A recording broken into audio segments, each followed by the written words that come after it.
She hesitated a moment before breaking into a smile. Is that what you call me? I like it. My name is actually Melanie, though. I felt my face reddening. Of course, her name wasn't actually Rachel. That was just something I made up in my head. Still, my embarrassment couldn't keep up with my confusion and joy. Is it really you?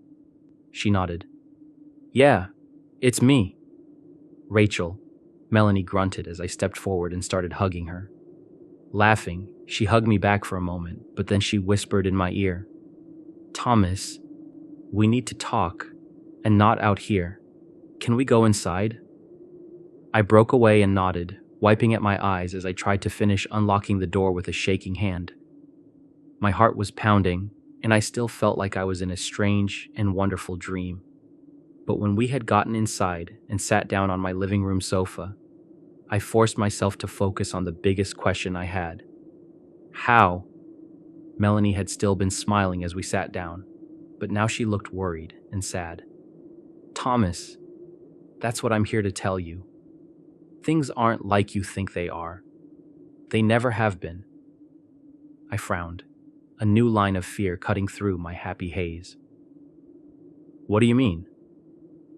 She held the bridge of her nose for a moment, looking down like she was trying to figure out how to say whatever it was she had to say. Thomas, you're part of a psychological experiment. I've been a part of it for longer than you have as one of the actors, and I still don't know all the details. I'm pretty sure it's run by some government agency, and I know they're investing a lot of money and time into it. But for what reasons? That I'm not so sure. I realized I was wringing my hands.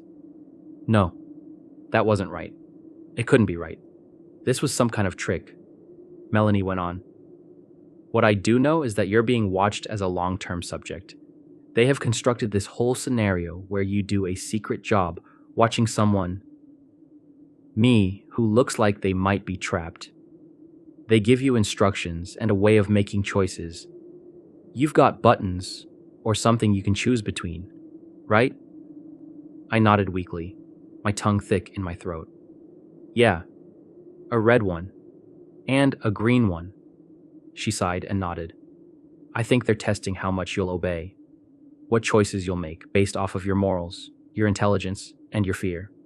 It's interesting, or at least I thought so when I first joined up 6 years ago. They've never officially given me many details, just the overall gist. But people talk, the other actors and me, sometimes we hear things, and we gossip. She smiled sadly. That's what caused me to start feeling bad. I interrupted. Other actors? Melanie's eyes widened. Oh shit, yeah, sorry. I think they still call him Mr. Solomon, and there are others too. When I just stared at her, she went on. Anyway, for a long time it was just the normal job, right?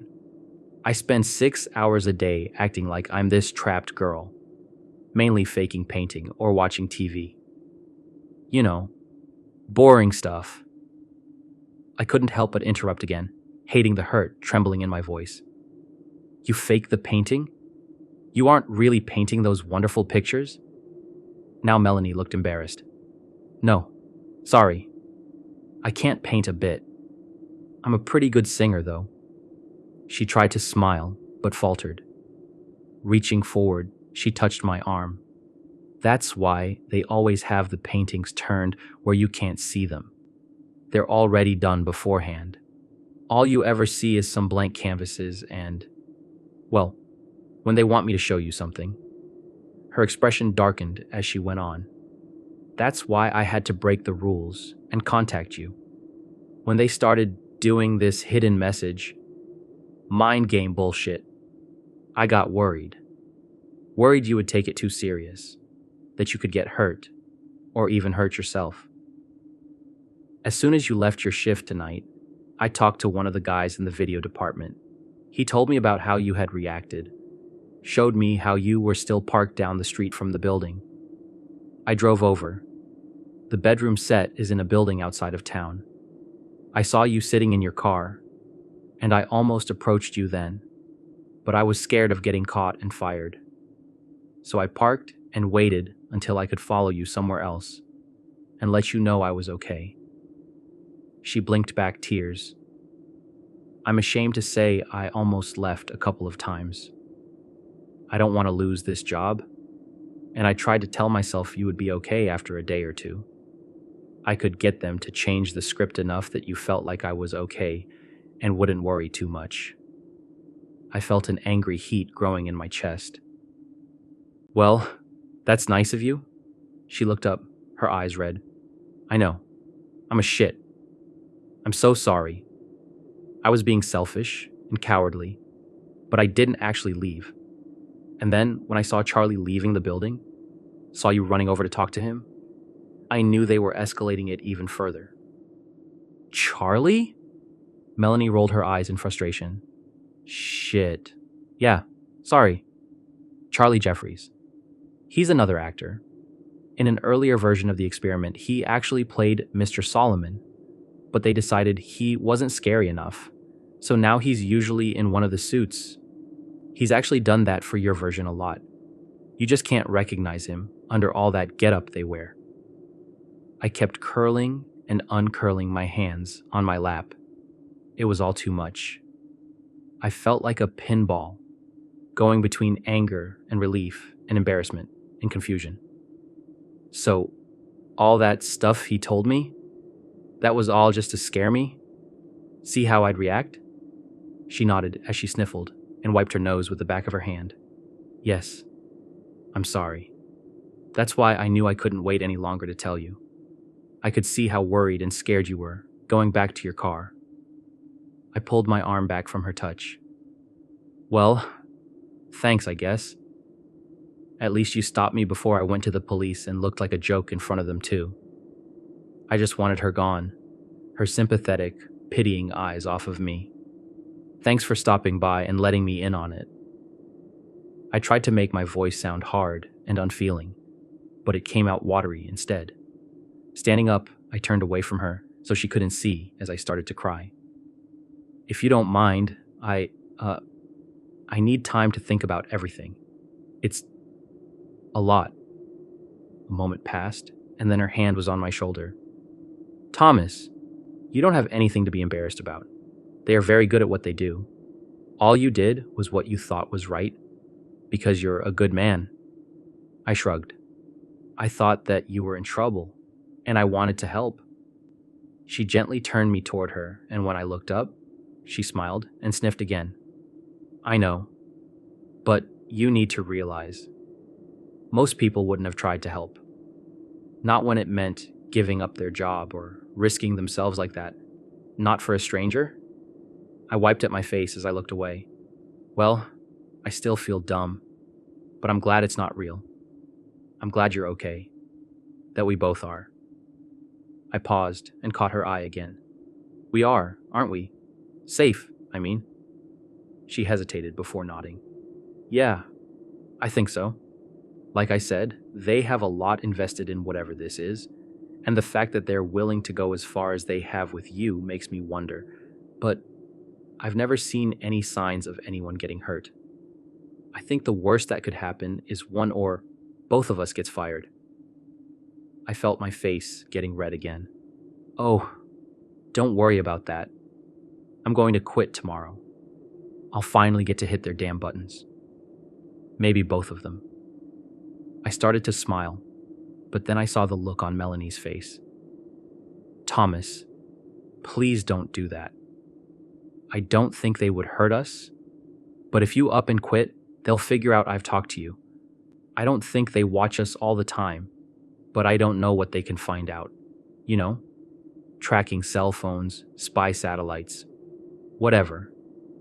I'm taking a big risk just being here, and I don't want them catching on.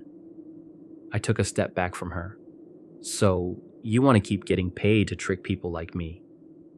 She reached out and grabbed my right hand. I had been clenching it unconsciously, and it relaxed at her touch. No, I don't want to. But I wasn't expecting this. How the experiment has changed, getting to actually meet you. I can't do it long term, but another month or two to save up money. Now that you're in on it and won't be scared or hurt by it anymore? She smiled. That I can do. That we can both do. We can keep going like normal. Take some more of their money and then one of us can quit. The next month, the other one can. How does that sound? I shrugged uncertainly. It made some sense, and once I had calmed down, it would probably make more. She gave my hand a squeeze. And when this is all over, I want to get to know you better. I know I've been playing a role, but for the most part, that's been me. You've been watching all this time. I think it's only fair I get to see more of you, too. She blushed. Assuming you're interested in that. I felt my hand growing clammy in hers as my stomach fluttered. Well, I mean, yeah, I would really like that. Swallowing, I added, how long do we have to wait to see each other again? Melanie grinned at me. Work another month or so. Save what you can. And then quit. I'll wait another 2 or 3 weeks. And then I'll do the same. And then... She looked up at the ceiling as she pondered it for a moment, and I was struck again by how beautiful she was, even if she was a little different in person than I had imagined. 3 months from tonight, we'll meet right here. I'll come over and we can start getting to know each other better. How's that sound? Returning her smile, I nodded. That sounds great. When she left a couple of minutes later, part of me hated to see her go, but another part was relieved.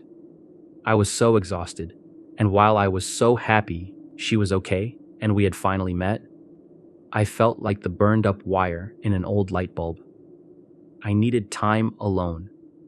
Time to think and calm down, and most of all, time to rest. I didn't really even remember falling asleep, and when I woke up, I realized my alarm had been buzzing for over 30 minutes. I jumped up and raced to get to my shift at work. As she had been leaving, Melanie had stressed again how we needed to act completely the same. That meant not freaking out, but it also meant not acting like everything was okay either. If I suddenly showed no signs of being worried about her, that would tip them off too. I promised, and she left after a brief hug and kiss. Remembering that now, through the haze of my tiredness the night before, it felt like a dream. Still, I went into the surveillance room with a much lighter heart. I didn't have to worry or feel guilty anymore about not helping her, and there was some satisfaction in finally pulling one over on the people that had tricked me for so long. Besides, in 3 months, I would be done with this place and get to see raw Melanie again. In person, at least, because I got to watch her on the video feed as soon as I came into work. She was asleep when I first got there, and I found myself wondering if she was as tired as I still felt. When she woke up later and started reading a book, I found myself beginning to smile and had to stop myself. I should still be worried, acting, not smiling like I had a crush. I had to do better so Melanie didn't get in trouble. An hour or so later, she started working on another of her paintings. Watching her work, I was amazed at how real it all looked. It was hard to see everything from my angle, but I would have sworn she had paint on those brushes and was really painting whatever was on the canvas. I found myself feeling proud of her. She really was a great actress. Not only didn't I see her giving any clues that we had met or talked, but she really did seem different in the room than she had in my apartment. I supposed that was what she had meant by playing a role. I was almost at the end of my shift, and while I hated to leave her, I had to admit that I was ready for some more sleep. Trying to guard my reactions all day had been exhausting, and I was dreading the next few weeks. But then I realized she was done painting. I expected her to just go and do something else, but instead, she picked up the canvas at its edges and carefully walked it over to the sofa. Her body was blocking it at first, but then she stepped aside. It was a painting of a massive tree. The bark was a dark red, with a huge twisting trunk that broke off into a dozen branches. Those branches were covered in leaves that were so deep green they almost reminded me of storm clouds more than the top of a tree. Like all the paintings, I felt touched by it, even now that Melanie had told me she didn't paint them. The images themselves, combined with the colors and the small details, they really were amazing, just like this one. If you looked close enough, you could see that there were several small blackbirds in the branches of the tree. It was funny, but it almost looked like they were made out of words. I felt my heart start to hammer, and I forced myself to stay calm. No point in being silly. I knew it was all a game now, and I just had to play my part a little while longer. Still, the worried me would want to know what the words said, so I might as well try to read them. I squinted, following the birds right to left and top to bottom. That girl isn't me. I looked away from the painting to see Rachel staring up at me. She looked terrified. Oh no,